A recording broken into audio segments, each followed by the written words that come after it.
So the first question is मुझे क्या करना है। सबसे पहले एक फॉर्मूला लिखना है जिसके अंदर मैं ये बताऊंगी कि इस अटेंडेंस के अकॉर्डिंग जो भी पर्सन है वो एलिजिबल है या नहीं है।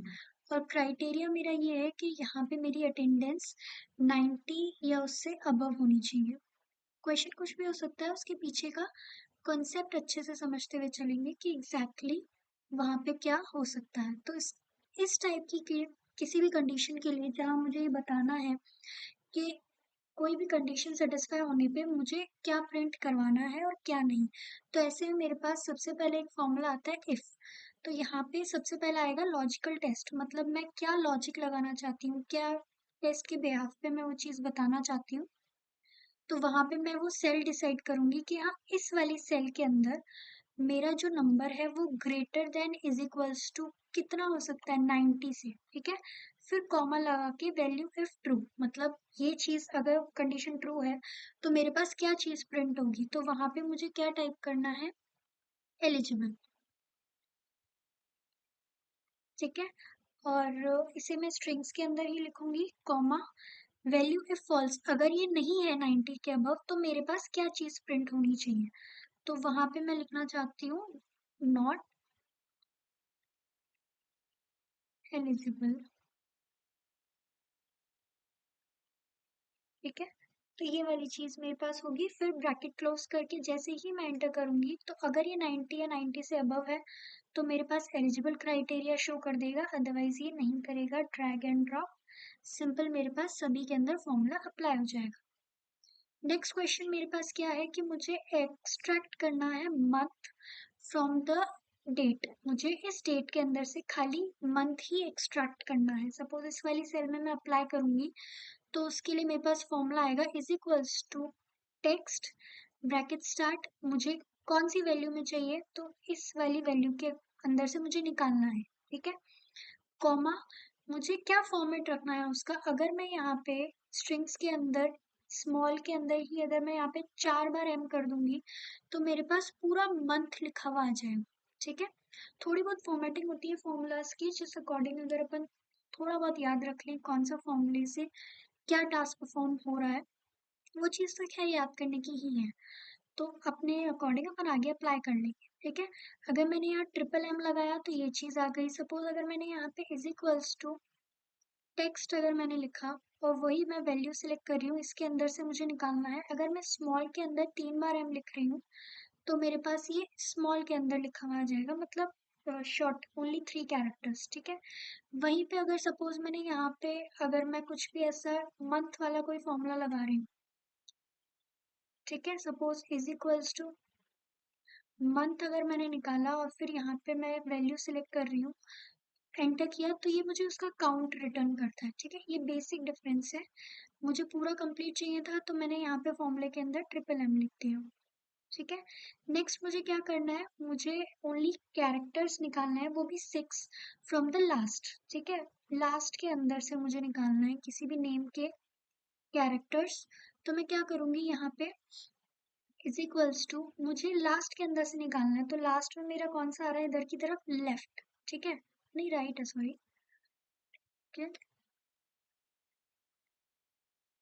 ठीक है, अगर मुझे आगे से निकालना है तो मैं अपने हैंड के अकॉर्डिंग चेक करूंगी, लेफ्ट और राइट। लास्ट से निकालना है तो इधर की तरफ मेरा राइट हैंड आ रहा है, तो राइट इज इक्वल्स टू मैंने टेक्स्ट सेलेक्ट किया, कॉमा कितने कैरेक्टर्स चाहिए मुझे, 6। मुझे इस वाले के सामने इस वाले का चाहिए। ठीक है, कॉमा 6 ब्रैकेट क्लोज एंटर, तो मेरे पास लास्ट के यहाँ से 6 आ गए। सपोज अगर मुझे कोई भी दूसरे चाहिए तो मैं क्या करूंगी, टेक्स्ट कॉमा अगर मुझे लास्ट के 2 ही चाहिए तो मैंने 2 सेलेक्ट कर लिया, एंटर। ठीक है, तो लास्ट के 2 आ गए। वहीं पे अगर मैं राइट की जगह लेफ्ट सेलेक्ट करूंगी तो मेरे पास लेफ्ट के आ जाएंगे। ठीक है, तो इस तरीके से मैं वो चीज कर सकती हूँ। ओके, ड्रैग ड्रॉप करके फॉर्मूला मैंने चेंज कर दिया। अब मुझे क्या करना है, नेक्स्ट क्वेश्चन के अंदर मुझे एक्सट्रैक्ट करना है एट द रेट के पहले वाले, बिफोर वाले, खाली यूजर का नाम ही मुझे जानना है, एक्सट्रैक्ट द यूजर नेम। ठीक है, तो उसके लिए मैं क्या करूंगी, इज इक्वल्स टू सबसे पहले मेरे पास क्या होगा, यूजर नेम के लिए मुझे क्या निकालना होगा, डायरेक्टली आगे की ही चाहिए मुझे। तो मैं सबसे पहले एक दूसरा फॉर्मूला लगाऊंगी जिसके अंदर मैं लेफ्ट जाऊंगी, क्योंकि मेरे पास लेफ्ट की ही बात हो रही है, ठीक है। कॉमा, ठीक है, टेक्स्ट मैंने सेलेक्ट किया है। इस वाले टेक्स्ट के अंदर अब मुझे लेफ्ट के अंदर, अब यहाँ पे मैं कैरेक्टर बताने से पहले एक और फॉर्मूला लगाऊंगी कि फाइंड, ठीक है। फाइंड के अंदर सबसे पहले मुझे टेक्स्ट फाइंड करना है कि भाई मैं किसके अकॉर्डिंग, भाई कौन सा ऐसा टेक्स्ट है जिसको मैं देखते हुए उसके आगे या पीछे के निकालूंगी। तो कॉमा वो है मेरे पास एट द रेट, ठीक है, एट द रेट का ही मुझे चाहिए। उसके बाद मुझे क्या करना है नेक्स्ट, मुझे वो वही फिर से मैं टेक्स्ट सेलेक्ट करूंगी, ब्रैकेट क्लोज -1, ठीक है। मैं बताती हूँ अभी क्यों किया मैंने ये। यहाँ पे मैंने सबसे पहले फाइंड वाला टेक्स्ट कर लिया था सेलेक्ट। सबसे पहले यहाँ पे एक बार फिर से एग्जीक्यूट करते हैं, इज इक्वल्स टू लेफ्ट, मुझे लेफ्ट से ही चाहिए था, ठीक है। कॉमा, फिर मुझे टेक्स्ट सेलेक्ट करना है फॉर्मूले के अकॉर्डिंग, मैंने टेक्स्ट सेलेक्ट किया। कॉमा, मुझे कैरेक्टर नंबर चाहिए था यहाँ पे कि भाई कितने कैरेक्टर के अकॉर्डिंग, तो उसके लिए मैंने पहले एक बार फाइंड लिख लिया, ठीक है। मुझे एट द रेट के आगे के लिए चाहिए, मतलब तो मैं पहले एट द रेट की तरफ ही जाऊंगी। तो फाइंड के लिए फाइंड टेक्स्ट में क्या चीज ढूंढूंगी पहले, कॉमनली अगर हम किसी बच्चे को भी बता रहे हैं कि भाई इस वर्ड के अंदर ए ढूंढो, तो वो ए पे ही डायरेक्शन करेगा, ठीक है। तो वैसे ही मुझे एट द रेट चाहिए, तो मैं फाइंड सबसे पहले एट द रेट ही करूंगी, ठीक है। फिर comma, with in text at the rate, वो जो निकालना है मुझे किसके अंदर, इसी टेक्स्ट के अंदर, ठीक है। ब्रैकेट क्लोज, इसके बाद मैंने लिखा था यहाँ पे -1। -1 क्या करेगा, ये चीज फाइंड करने वाली चीज जो है मेरे पास प्रिंट अगर करेगी तो वो एट द रेट को इंक्लूड करते हुए चाहिए, ठीक है। जैसे इंडेक्सिंग अपन कहीं पे भी बता रहे हैं किसी भी वैल्यू की, ठीक है। तो -1 क्या करेगा, जैसे इसने पूरा ये देख लिया, एट द रेट ढूंढा, तो ये 1 क्या है इसको भी इंक्लूड कर रहा है। -1 क्या करेगा, इसको एक्सक्लूड करके उससे पहले के लेफ्ट के सारे प्रिंट करके दे देगा, ठीक है। एक बार फिर से बताती हूँ, एट द रेट क्या करेगा यहाँ पे, सबसे पहले इसने फाइंड किया एट द रेट, तो ये इसको भी इंक्लूड कर रहा है। मुझे एट द रेट मुझे खाली यूजर का नाम चाहिए, एट द रेट नहीं चाहिए। तो इंडेक्सिंग को कॉल करते हुए एक तरीके से मैंने अगर इसे -1 कर दिया तो ये चीज इसको एट द रेट को काट देगी और उसके पहले के लेफ्ट से प्रिंट कर देगी, इसलिए मैंने यहाँ -1 लिखा, ठीक है। इसी तरीके से मैंने खाली यूजर नेम उसके अंदर से एक्सट्रैक्ट कर लिया, ठीक है। नेक्स्ट मुझे क्या करना है, ये मेरे पास एम्प्लॉयज की टेबल है जिसके अंदर से मुझे एम्प्लॉय का नाम देखते हुए उसकी सैलरी निकालनी है, ठीक है। तो उसके लिए सबसे पहले मैंने सॉरी, मुझे जहाँ फाइंड करना है मेरे पास यहाँ नेम लिखा हुआ है, ये तो शॉर्ट डेटा है मेरे पास, बहुत बड़ा डेटा होता है, ठीक है। तो उसमें से निकालने के लिए जरूरी नहीं है कि मैं हमेशा वीलुकअप का ही फॉर्मूला यूज में लूँ, मैं इंडेक्स और मैच यूज में लेते हुए भी कर सकती हूँ, ठीक है। तो इज इक्वल्स टू, सबसे पहले मेरा लगेगा इंडेक्स, ब्रैकेट स्टार्ट, मुझे सबसे पहले इंडेक्सिंग के अंदर एरे सेलेक्ट करनी है, यानी मेरी जो भी कंप्लीट टेबल है वो, ठीक है। कंप्लीट टेबल मैंने सिलेक्ट कर ली, कॉमा, रो नंबर के लिए मैं मैच फॉर्मूला लूंगी,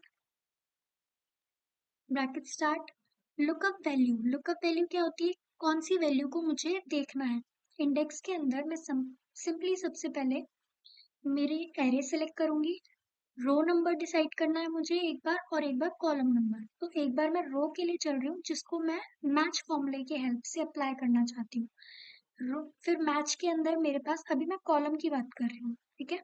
कॉलम के अंदर मुझे लुकअप वैल्यू चाहिए, तो लुकअप वैल्यू मैं इसी को देखना चाहती हूँ, कॉमा। अब उसके अंदर कहाँ से, ये जो नाम है कनक, तो मैं कहाँ देखना चाहती हूँ, मैं मेरी इस वाली नेम वाले कॉलम के अंदर देखना चाहती हूँ। तो मैं जितने भी इसके कॉलम है वो सेलेक्ट कर लूंगी, ठीक है। कॉमा, मुझे एग्जैक्ट मैच चाहिए तो मैं 0 ले लूंगी, ठीक है। अभी मैंने सिंपल कॉलम डिसाइड किया है, जिस कॉलम को ये दिखेगा, ठीक है, मतलब रो नंबर के अकॉर्डिंग जो इंडेक्स फॉर्मूले के अंदर मेरा ये फॉर्मूला चल रहा है। पहले मैंने एरे डिसाइड करी, रो नंबर के लिए मैंने एक बार मैच फंक्शन लगाया और एक बार मैं कॉलम नंबर के लिए फिर से मैच फंक्शन लगाऊंगी। और मैच फंक्शन में देखना, मैंने ओनली जो रो है वो सिलेक्ट करिए कि भाई इस रो के अंदर से मुझे ये नाम छांटना है, ठीक है। तो पहले मुझे क्या ढूंढना था, लुकअप वैल्यू में मैंने वो देखा, फिर मैंने वो कॉल रो सिलेक्ट करी, भाई हाँ ये नाम है, ठीक है, और एग्जैक्ट मैच के लिए 0। अब मैं सेम प्रोसेस कॉलम्स के लिए करूंगी, तो मैच फिर से लगाऊंगी, ब्रैकेट स्टार्ट। मुझे क्या, वही लुकअप वैल्यू, मुझे क्या देखना है, सैलरी देखनी है, ठीक है। ये कॉलम के अंदर मेरा नाम है, कॉलम एरे मेरे पास ये रही। कंप्लीट कॉलम के अंदर जाके मैंने इसे सेलेक्ट किया, कॉमा, फिर 0, और ब्रैकेट मेरा क्लोज कर दिया। ये सिंगल ब्रैकेट एक बार इसके लिए और एक बार पूरा इसके लिए, एंटर, तो मेरे पास इसकी सैलरी आ गई, ठीक है। अच्छे से 2-3 बार प्रैक्टिस करना, इंडेक्स मैच बहुत ही सिंपल है।